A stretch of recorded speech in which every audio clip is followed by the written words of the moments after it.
Working at the Sun, I want to know how you got from there to your documentary.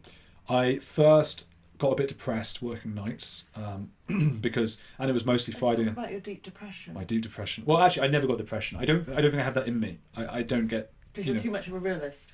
I think no, it's not. I don't think it's that. I think just some people have it. You're too hard. Some people have an ability. Only when doing the page 3 model.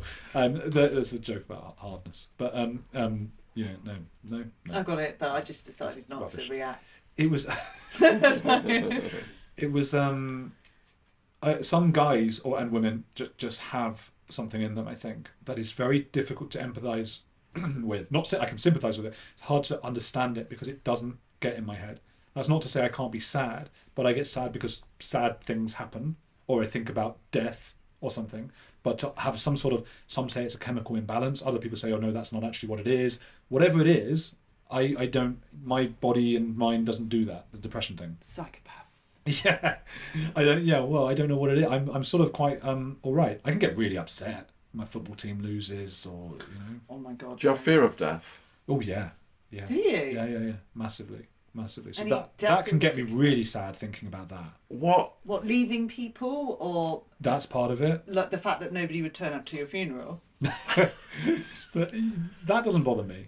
What triggers that, and what kind of thoughts emerge? I love being alive. I love breathing, which is ironic because my nose is always blocked. But even now, just breathing. I love talking to you guys right now. I love it. I could sit and talk all day. But I mean, is it like someone's funeral that brings that on, or do you just have that? It would be like life? What time of the day? Because I'm asking because my father has fear of death, and he just randomly thinks about it.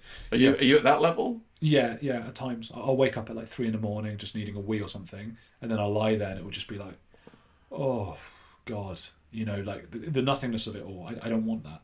I want to be alive. But you wouldn't know. You'd be dead. Yeah.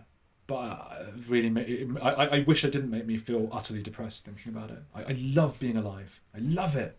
And I don't want to miss out. I don't want to miss out. I don't want my body to not work, my eyes to not see. I want to have it petrifies me. Well, don't you think as you... death is the end.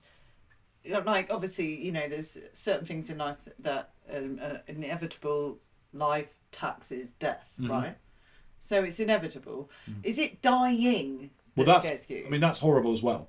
But it's not just that. It's just death. the death. No, it's not. It's both. I mean, the dying is going to be however it's dying. So, like, you've got dementia, Parkinson's, also. Yeah, mind goes. Cancer, slowly not being able to breathe, you're drowning in your own fluid. But that's a worst case scenario, isn't it? What if you just mature peacefully and healthily? Die in your sleep. Nobody really dies in their sleep. I know. I thought that. I thought they got to wake up and go. Jimmy Savile, and I've just felt Shaun's YouTube views. Jimmy Savile. You said Jimmy Savile. You right? Come on. As soon as I said Jimmy Savile. Yeah, I know the YouTube mind. You've gone. Oh, what's he going to say about Jimmy Savile? I was just thinking how I'd like to die. How I'd like to go. I'd like to die in my bed, but in the saddle. Jimmy Savile. Saddle. Jimmy Saddle. He died clutching. He was clutching a cross. Was he? Yeah. So they're not. You don't die. He's smiling as well. And smiling, yeah. And a cigar in his mouth. Now then. He died. What was he put on his grave? He put on his grave. It was good while it lasted. Yeah, I know. I bet it was for him. He didn't have any fear of death. Horrible bloke. But he was going to join his mum, who he loved. He did fear it though, because he clutched the cross. So he did fear it. Look, if someone came in with a gun right now, you two would be absolutely petrified. That is probably my biggest fear, is someone breaking into this house with a weapon. Because if they didn't have a weapon, I could fucking have them. No, sure, but the principle here is someone coming with a gun. Yeah, but it's not the death. It's more. It's not the death. Sigmund. No, it's Sigmund. Sigmund. Ziggy. Oh, that's my son's name. I've heard it said as Sigmund. I don't know. I think a lot of people say they're not scared of death, but then if it's actually looming over them, they lose it. So I think we have to pretend we're not scared of it. I don't know. So I have no fear of death. I just think that I've lived a life, and I'm going to mature as a healthy person towards death, and look back and be glad on the life I have. That's what I can say now. That's my perspective. Maybe we need to do 6.5 years in prison. Maybe when I get toughest jail, but we are facing 200 years. Maybe when I get to that point where I'm going to go. Yeah. then it's going to hit me. But it's not hitting me now. But it's hitting you now, apparently. Yeah, you having worst case scenarios in your head? Since I was 12 or 13. Since you were 12, 13? Yeah, I'd lie up. It's a real burden. Oh, I'd lie up at night thinking about that, yeah. And you still have it to this day? Yeah. Who were you reading? Like Camus? Yeah, I was reading Camus. That explains it right there. How bad is Camus? Oh, it's God, just the a plague. bit existential. Well, I didn't read that. I read The Stranger. Sartre. I read The Stranger. I didn't read Sartre. Stranger. I read that, and I read what was the one everyone reads? Something in the Rye, Catcher in the Rye. Everyone reads that. And I wanted to go and kill John Lennon because that's what the guy who read that book. I have literally no idea what. There's a book called Catcher in the Rye you were that discussing. a fella in the 80s read the book. It's by a writer called J.D. Salinger, Right. who, by the way, was what they call a hebephile. J.D. Salinger, which is a word you can just about say. We learnt that from Lady Colin Campbell. Prince Andrew is not a paedophile. He's a hebephile. Hebephile. No, because it's hebephile, herbophile. There's a hebephile and a herbophile? Yes, there's two. Lady Colin Campbell told me about this at that party we went to. She said, I can't remember which one's which, but one likes one pre-period, and one likes them still young but post-period. So I would say the fun pre-period would be the P word, and post would be the H word. Hebephile.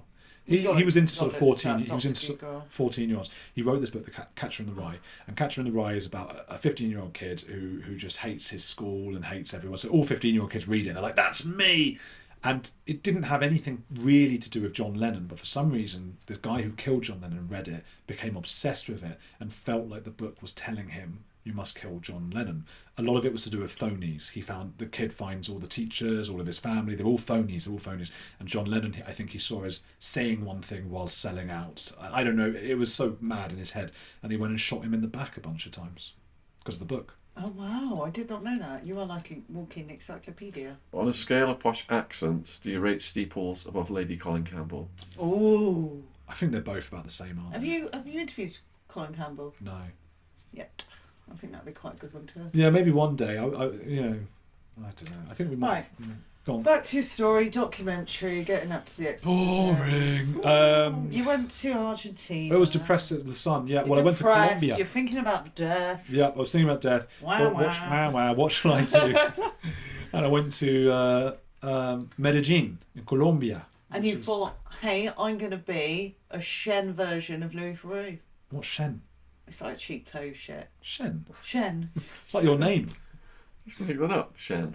No, it's like it's a kind. We're the bookworm. Yeah, excuse me. No, Shen. S-H. Oh, I can't say it because I'm slating them, can I? Shen. Oh right, I see. Shane. So it's some sort of brand that's like They're like small children manufacture. the Primark Louis Theroux. Yeah, the Primark Louis Theroux. Yeah. There we go.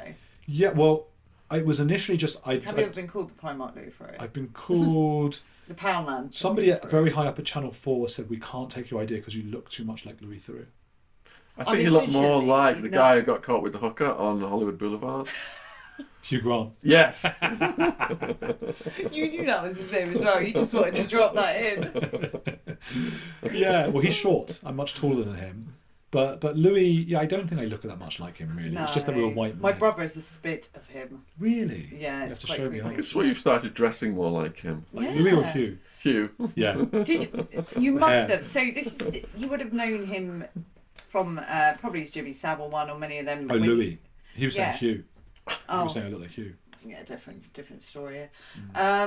So you're doing your exorcism documentary, which came out what? 5 That was years 6 later, ago? though. That was, yeah. I lived in Colombia for a year because I wanted to learn Spanish. I thought, I've learned French, let's do another one. And I just wanted to get away from just dreary London, working nights. I didn't have any money, so I got the Sun to pay for my flight out there for me to cover the Medellin Flower Festival. And then when I got there, and I told them before as well, I was like, I'm just staying. So thanks for the flight. I'm going to stay out here and find a way to make a living. And I worked for all sorts of magazines and things online. Just about got by, and I sort of shacked up in a flat with 2 Colombian guys in quite an impoverished area. Were you not worried about getting kidnapped by the cartel at that point? Yeah, a little bit. And well, it was post Escobar though, but there was a lot of moments in sort of taxis and things that were very dodgy. So what year is this now? This would be, I was about 22, 23, so 12, 13 years ago. What are we now? 2025. But so 20 to 13 or something, 2012. This was. So it's after Escobar, but the narco culture remains. And yeah, there were times, I remember one guy in particular, quite early on, I was going out to some sort of bar or party, I don't know what, and the taxi driver I knew was going the wrong way because I'd been a few times before, so I was in the back going, hello mate, you're taking me for a ride. What's going on here? Yeah. And did you have a sandwich on you at this? It was, and I realised it was the same bloke who'd come out from Leeds and he was now a taxi driver in Colombia. No, he was this fella, and he ends up driving into a car park, at which point I was shitting it. You know, I almost couldn't move. It was maybe the most scared I've ever been. And I didn't even ask him anything. At the time, my Spanish was shoddy. Didn't know what to say. And he gets out, and he hasn't said anything. Another car pulls up next to us. They get out, and I think I'm about to be exchanged or something. Anyway, it takes ages. I'm like, do I run? Do I run? Do I run? He comes back in the cab, drives off again. Aren't you?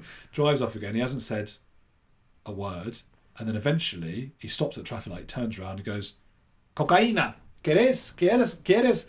And I went, oh, he's off. That was all it was. It was a coke deal he'd done just while on a taxi drive. And I was just like, no, I'm all right. I was like a right state. No, vamos todo derecho, está bien. And what does that mean? I'll have it later. Give me some of the ketamine. No, just keep going straight, please. You know, the little Spanish I knew at the time. Did you think to yourself at that moment, I've been right about fear of death? Yeah. It's never been a fear of like I'll get killed. It was just it's always been like infinity's a long time to be dead. You know, It's a very long time, and that's what it is. Do you not believe in reincarnation? No, nothing. Your soul to ghost? Nothing. No. Nothing. I think you Do don't. you not believe that your spirit will live on in Nucky? That's my dog. She will hopefully, as sad as this is, will be long gone by the time I go, because dogs live for 10 years or 15 years. We'll see. But yeah, that was Colombia, and I tried to do some sort of journalism out there, and you know, the narco culture and all that stuff, and also made loads of Colombian friends who didn't know English people. I was like towering over them. I was twice their height. It was a very like local community. They hadn't met many internationals, and it was a lot of fun. And then you'd also meet the kinds of Americans, the gringos who lived in those worlds and were very into the drugs and things, and that was a very different world. Each of them had their own Colombian girlfriend with like not just the boobs but the bottom, which, you know, they can't fit through a door because these fake bottoms they have on. Are they fake? Yeah, they're fake. Those are fake. I thought these women like did squats. I am talking about, and if you look it up, you'll see I'm talking about, you know, 3 times the width of me. But like Kim Kardashian sort of. No, much bigger. Bigger. She's probably got something fake in her bottom, Kim Kardashian. She's repeatedly denied it. Okay, well then it's just my opinion. I don't know, in case they sue. But these Colombians, yeah, I mean, you're talking about as big as like a room. Their bottoms are. So after a year, I was like, I'm done with this. It was fun while it lasted, and I was moaning. Just tired of the white stuff. I moaned. Yeah. Well, I mean, no. No, well, look, you do dabble when you're there. You have to. It's very pure. Or you think it's pure. I mean, who knows? You tell yourself, I'm in Colombia. Matter of fact, so I've heard, right, it's just rumours, that if you were to do it pure, you would die from a heart attack very quickly. There you go. Thank God for all the sort of rat poison and baking powder that saves. Yeah. Well, look, that was anyway. I used to moan about Colombia, and it's an interesting thing because I talk a lot about immigrants who come to this country who don't like it. That's going on my list. Yeah, they don't like it. And I say it's no good then. Don't be here. And somebody made that point to me. There was a friend of mine, a Colombian girl I knew, and she said, "You're moaning." And her mum. I was hanging out with her and her mum, and they said, "You just moan about Colombia. You're tired of like the fakeness and this and that. Why don't you just fuck off?" They said in a friendly way. And I said, "Well, where?" Like as a sort of 22-year-old depressed. I wasn't depressed, but trying to be cool. Where do I go? And the mum had just been on holiday to Buenos Aires in Argentina. She said, "You should go to Argentina. You're like that. That's more your thing." And I went, "Oh, all right." And I endeavoured to hitchhike from Medellin down to Buenos Aires, which is the equivalent of going from London to Pakistan. You know, that's how far that is. So I got as far as basically the next town and gave up and got a plane. Did anyone pick you up? Yeah, people picked me up. Got picked up by loads of people, nice little Colombian families and stuff. Drove me down through Colombia, down to the border of Ecuador. Passed into Ecuador, got to Quito. And that is the equivalent. If you're going from London to Pakistan, it's like I got to Paris. And I just went, nah. and I got a flight. So I got a flight to Argentina, slept on lots of people's floors and things like that, and eventually made my life there. So I was there 6 or 7 years, and while there, started working with a Dutch production company. I met them at some sort of language fun event or something, and we put loads of ideas to this American Hispanic documentary making channel in America. And I did these things like cheating. That was the first video, because Argentina Thursday night is cheating night. People go out and cheat. What, they're allowed to? No, but it's just known that that's what they do. No, whoa. Right. So on a Thursday night, if your partner goes out, he's like, I'm just going out to beers with the lads. Suspect him. Yeah. You know they're going to fucking cheat. Probably depends what sort of friends groups they're in. It was started by a guy called Shaun Trilogy or something. He was Shaun Trilogy was really into this at the time. Yes, I can imagine. He started. He was a known cheat. Well, seriously, because you. Surely, if you were going to cheat, you do it on every other night, but fucking you would Thursday. think, and I think they probably did. To be fair, but that was known as Noche de Trampa. La Noche de Trampa. Yeah. He knows about Trampa. He was the Shaun Trilogy. So that was it. And so I got the. So basically, it was a shock though, because we sent this off to this TV channel in the States, and we were like, well, we'll never hear back. And I gave them like 20 ideas, like, did Hitler disappear in Patagonia in the south of Argentina? You know, did this? All these crazy ideas I had, and that one was like, you know, the back of cigarette paper kind of little cheating night. Oh my god! They came back and said, we don't want all the other, we want the cheating one. So suddenly I was like, how the hell am I going to film this? No one wants to be caught on camera.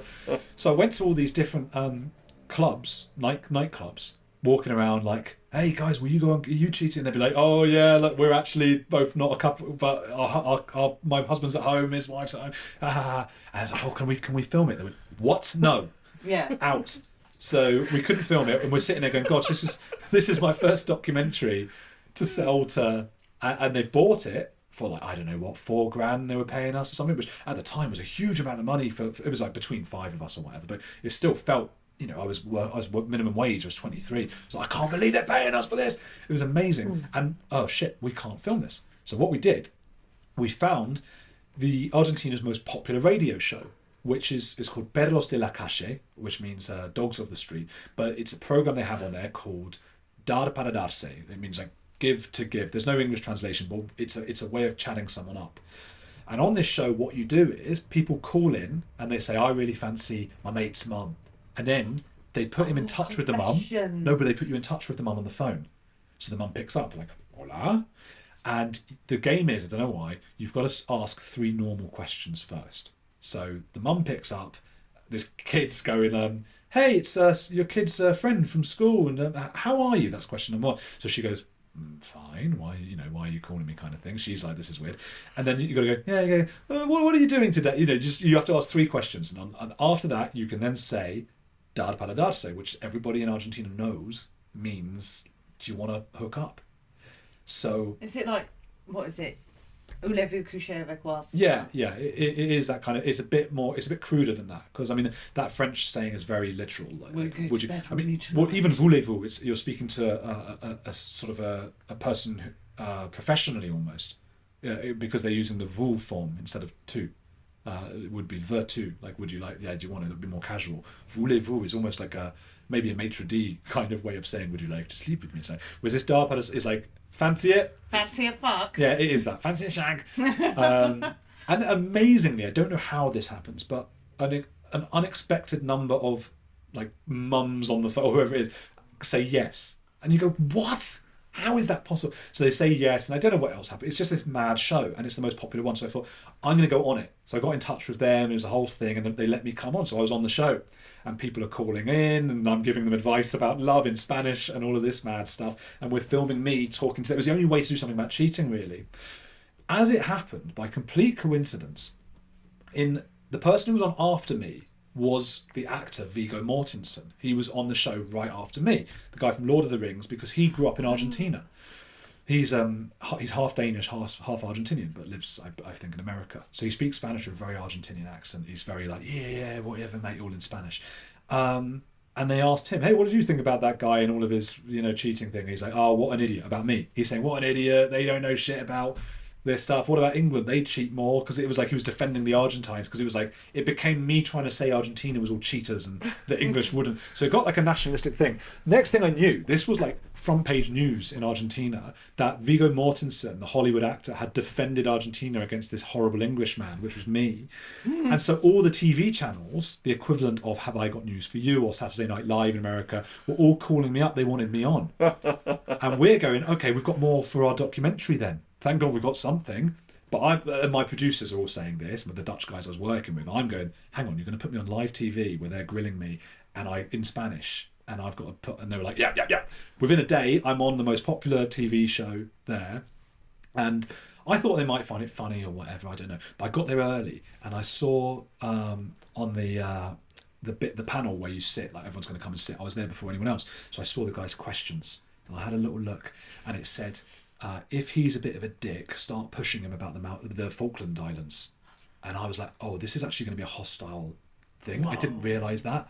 So my Dutch production guys are laughing their heads off at what's happening to me now. And I'm now, like, the whole country is tuning in, of 30 million people, because they want to see the English guy, the Argentinians, the Viggo Mortensen's lambasted. And they went for me. We sit down, they're going like, oh, what about Prince Charles? Didn't he cheat? What about Beckham? Huh? You think that was just Argentinians? What a stupid documentary. What a stupid thing. All having a go at me. At one point, one of them said, like, and what is it with you English? You don't like sex, huh? Don't you like sex? And I said, oh, I don't know, I've never had it. As a joke. But because they don't expect me to tell a joke in Spanish, nobody got the joke, and they just went, and they moved on. And I thought, oh, no one's laughed, they've all think that. And I didn't know this, but underneath me while I was talking for the rest of the show, it said, Andrew Gold, the ultimate English virgin. Oh my God! And that's there the whole time. That will haunt me for the rest of my life. And that was my, I had just met, my wife. Did she feel sorry for you because she's seen that show? Yeah, I think she did. I said to her before, I was being all cool. But yeah, I just, I said, I was like, I'm going to be on TV tonight, I don't think you realise. And she's watching The Virgin and all of this stuff. She'd watch with her parents. So it was the worst way. Anyway, we put that together and we went to like some porn place and hung out with the porn stars, and we put it all together, and it was like, okay, this is cheating in Argentina. Gave it to them. Then they asked for another one. This was about aliens. They liked it. We did what these were 10-minute or 5-10 minute. I wonder at dinner the other night when I go, oh, I've watched your documentary, and you went, which one? And I was thinking, there's only one I can fucking see. Yeah, they're not up anymore. I don't know whether they're only 5-10 minute videos. I think I've got them out on my own documentary channel now. Actually, Check that out. But it was aliens in a place called Cerro Uritorco in the middle of nowhere. Yeah, we went to Cerro Uritorco, where in the 1970s. There was some sort of thing where like parts of the forest on the mountain seemed to burn down. It was all black, scorched, whatever.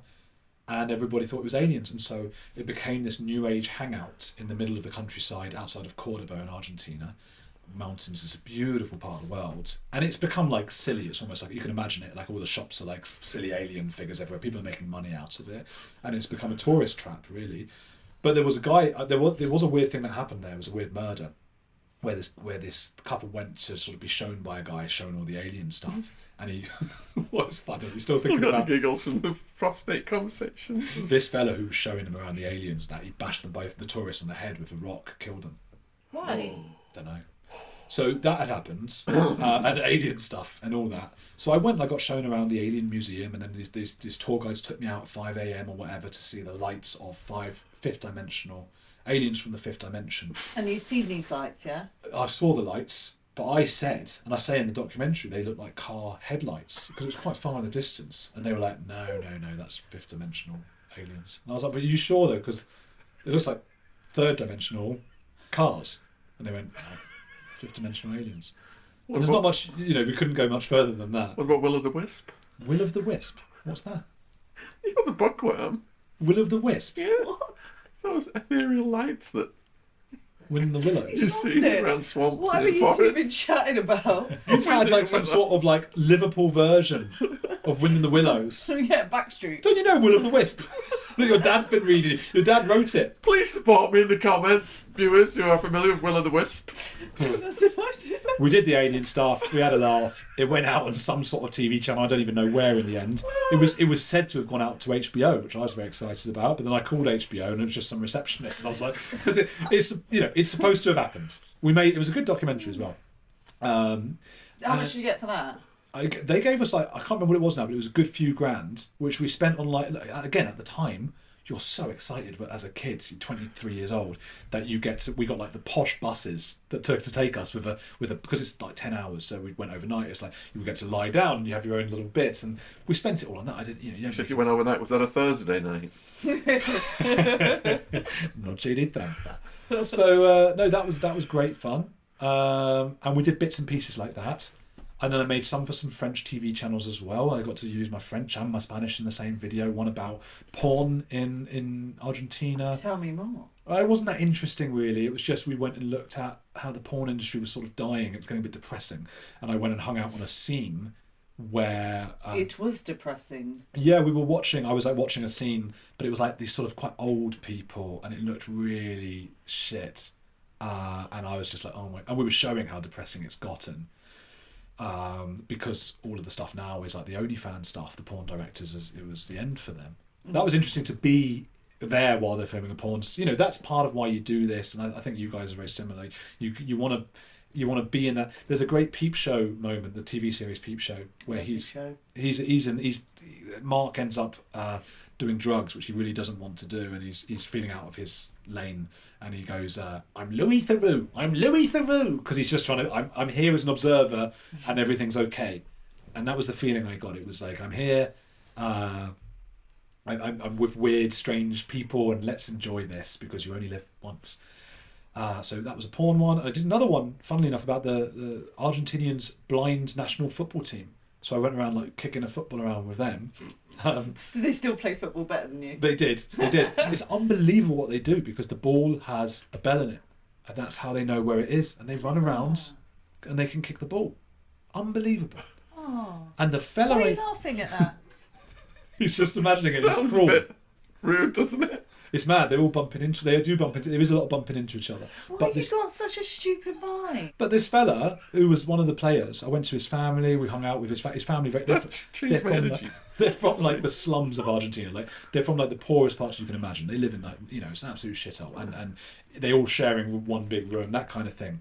And I went and saw the family and all that stuff, and then he's going out and doing his football. But he somehow saved up enough money. His team, I think it was River Plate, that's the team in Argentina, football team that he supports. They got in some sort of final of a competition, and they played against Barcelona in Tokyo. And he, on his own, he somehow bought the tickets, and he did the plane. He's never left, not only Argentina, he's never left his little village, never left his house almost, this guy. And he somehow got himself blind, can't see a thing, to the airport, did 5 changes, and then got into bloody Japan. Imagine that, he don't speak English or Japanese, and went to the match, which he couldn't even see. And then came back to it. I don't know how he did it. Blind people are amazing. So, and we can't even I don't know, tie our shoes properly, can we? Well, we're trying to. Shaun and I have been trying to help you with that. But look, that was all that stuff, and then I went and spoke to the BBC. I tried as hard as I could to get in there. Eventually, somebody listened to me. I said, "There's an exorcist in Argentina, and he's a nutter because he was on TV all the time. I kept putting the TV on. Yeah, he was on there all the time, and it would be well, everybody, make sure that you've got your Halloween pumpkin, you've got this and that. And I'm an atheist, and I know you guys are into your spirituality, and a lot of people watching will be, and that's fine. Yeah, but I don't believe in the boogeyman. No, I don't believe. Well, I don't believe in any of it. And I was just going, nonsense. So I told the BBC, look, there's this guy. I think he's taking advantage of people. Do you want this? And they were actually more interested than I thought they'd be, but they didn't go for it. They were like, no. So we borrowed, me and a mate of mine called David, we borrowed loads of equipment from people. We didn't have any money, and got in touch with the exorcist. He was more than happy for us to sort of hang around with him for 3 or 4 weeks. And I got to sort of perform exorcisms on people. I was ringing the bells behind their heads, that drives off spirits. And it was great fun. I can tell you where you fucked up on that documentary. Thank you. Right, I was watching it, and honestly, you can tell that you are sceptical. Yeah. If you'd gone into that documentary almost acting like you were slightly interested in it, you honestly, your face, you can't lie. But you know, when you say fuck up, what is the goal of the documentary? You wanted to prove a point that he is a charlatan, which I appreciate because I agree with you there. But the way you could have got more information out of him, I was kind of like, come on, Andrew, like really shouting at the TV that I really wanted you to sort of just play along with him and vibe into it. Well, I thought I was making jokes that you know are jokes, but he didn't realise they were jokes. I think he did, because the argument at the end... We had that argument because another journalist came in and meddled with things. Yeah, that was... That was the thing with that. Jen's describing the technique that she used on me to get pregnant. Yes. Which would Manipulation. Have been manipulation. Look, when you're making a documentary like that, your primary objective, as you say, is like, what can I get out of this person? What can I learn about them? Where's the truth and all of those things? I act empathetic towards you when you're talking about how scared you are of death. I'm like... Yeah, but actually you don't care. I actually don't give a fuck. Yeah. The other objective is entertainment. Is it funny? Is it interesting? And to be honest, him blowing up at me wasn't what I wanted. Oh, that was gold. But it was gold for TV. And we never, if he hadn't done that, if we'd just gone in and I'd just been very interested and gone, oh, thank you very much for showing me that, how interesting, he might have told me a few more things, we'd never have sold it to the BBC. It was the blow up, was the money shot. It was the blow up, but I think you could have got a bit more and got a bit more. What more do you want from him? Him to confess to shagging his receptionist. That was never going to happen. I think he would have. What if I was just like, come on, mate, like, I love what you do. Just anything goes. Just keep the camera on him. Well, I love what you do, mate. You got your microphone here. Can you just tell us that you did shag this girl, didn't you? It was never going to happen. You just kept biting, and he just wouldn't bite. He was just but I didn't ask him about that. I didn't even know about that. That was genuinely stroke of luck, because that journalist tried to dob me in, and for anyone who hasn't watched it yet, there's another journalist who's, I guess, thought I was on his patch, I was on his territory, because he goes and reports about all the exorcisms in a very sincere way. He was threatened, 100%. Yeah, and he went and said, he said to the exorcist, oh, Andrew's been asking why you kiss one of the exorcisees, this young girl with schizophrenia, on the mouth. And so then the exorcist put me in a room and confronted me about it. And I said, I've never asked that question. I certainly did not ask that. And I had suspicions something might be going on with him and many of the girls. I didn't know about that. Now I do, because obviously that is what happens. And the way he reacted, we thought was enough. But the funny thing is, we were scared for our lives, me and David, because we were out in the middle of nowhere after midnight at this nutter's place where people do just go missing. You know, so we didn't have security with us. People go missing? From those kinds of places, we're talking about proper slums. This was a real slum out in Argentina. This isn't like the city centre, which is also pretty dangerous, you know, but this is like something. So, I thought we were going to die. I thought he'd kill us. I thought it was easier for him to kill us and keep the tape than anything else. So my legs were shaking, turned to jelly. What was shaking your legs more, this situation or the taxi situation?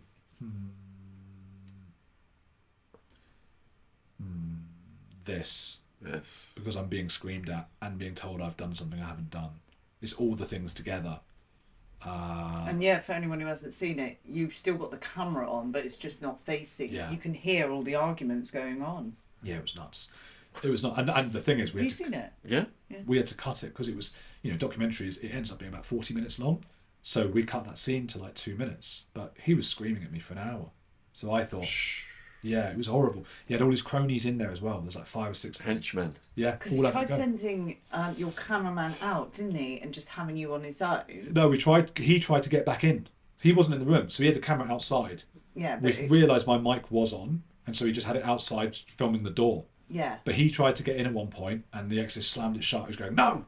And screaming at me. It was horrible. And then, even then, you know, usually the church had been calling taxis for us, that we paid for obviously, but to drive us back into the city. It's an 1.5-hour journey, or an hour. But they hated us now. They threw us out.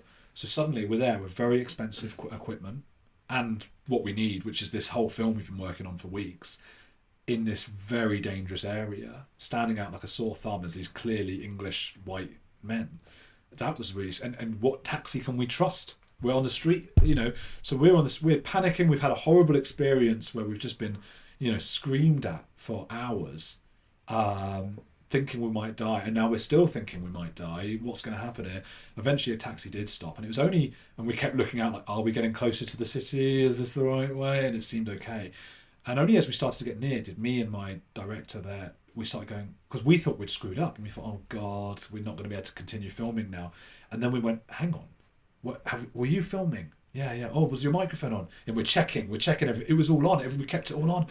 This is better. This might be better. We were sort of telling each other, you go, maybe this will, So we ended up with what I think, because of nothing to do with our filmmaking, but just luck.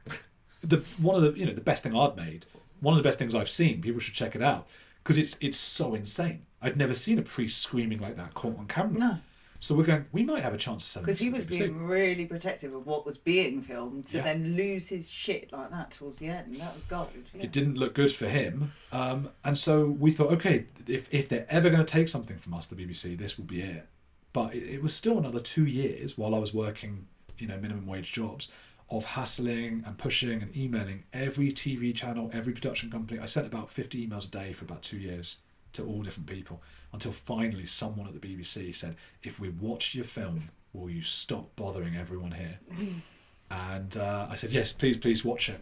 And 2 weeks later they said, we'll take it.